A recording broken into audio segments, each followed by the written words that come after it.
एक बूढ़ा था, उसके दो बेटे थे। प्यार से वह छोटे को छुटकू और बड़े को बड़कू कहता था। दोनों बड़े आलसी और निकम्मे थे। अपनी पत्नियों के साथ निठल्ले बैठे रहते, लेकिन बूढ़े के काम में हाथ न बटाते।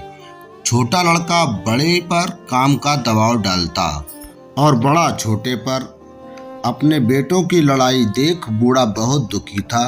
गांव वालों ने उसे समझाया, दोनों को खेत बांट दो। अपना अपना पेट भरने के लिए उन्हें अवश्य मेहनत करनी पड़ेगी।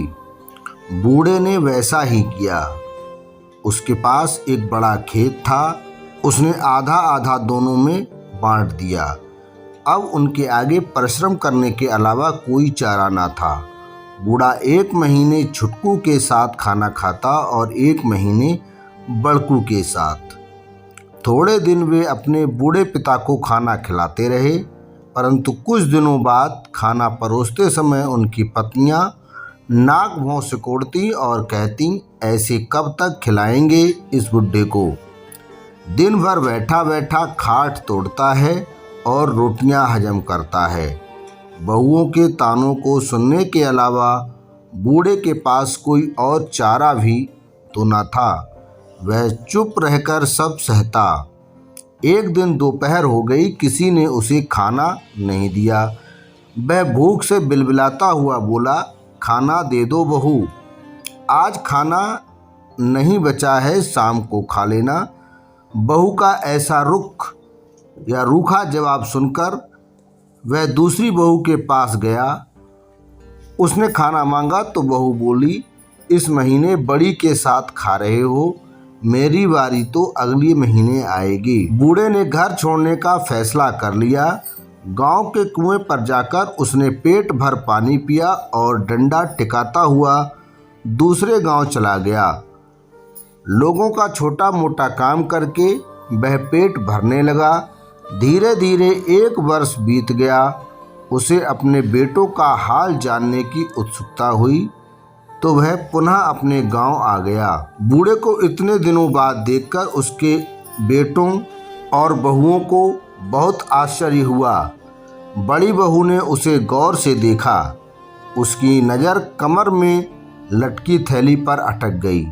वह सोचने लगी, मजदूरी करके लौटा है बुढ़ा, इसकी पोटली रुपए पैसों से भरी है।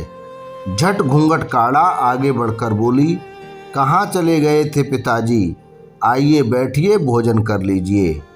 छोटी बहू ने जब ये सुना तो उसे बड़ी तसल्ली हुई। वह सोचने लगी, अच्छा हुआ मेरे घर आकर नहीं बैठे, वरना कौन करता बुढ़े की सेवा। कुक की नज़र थैली पर कुछ देर बाद पड़ी। उसने यह बात अपनी पत्नी को बताई और बोला, देख कल पिताजी को अपने घर बुला लेना, प्रेम से उनका दिल जीतने की कोशिश करना, वरना बड़कू बहुत चालाक है, उसकी पत्नी भी बहुत चतुर है, पूरी थैली हजम कर जाएंगे वे दोनों। छुटकू बड़कू वे दोनों बुढ़े की सेवा करने लगे। दोनों बहुएं खाने पीने का ध्यान रखने लगीं। बूढ़ा उस थैली को कभी भी अपनी कमर से अलग न करता, सोते समय भी अपने तन से चिपकाए रखता। उसके बेटे और बहू की नज़र उस पोटली पर अटकी रहती। एक दिन बूढ़े की मृत्यु हो गई। छुटकू और बड़कू को पिता की मौत का गम नहीं था, परंतु दोनों को थैली खोलने की जल्दी पड़ी थी जो मृत बूढ़े की कमर से बंधी थी।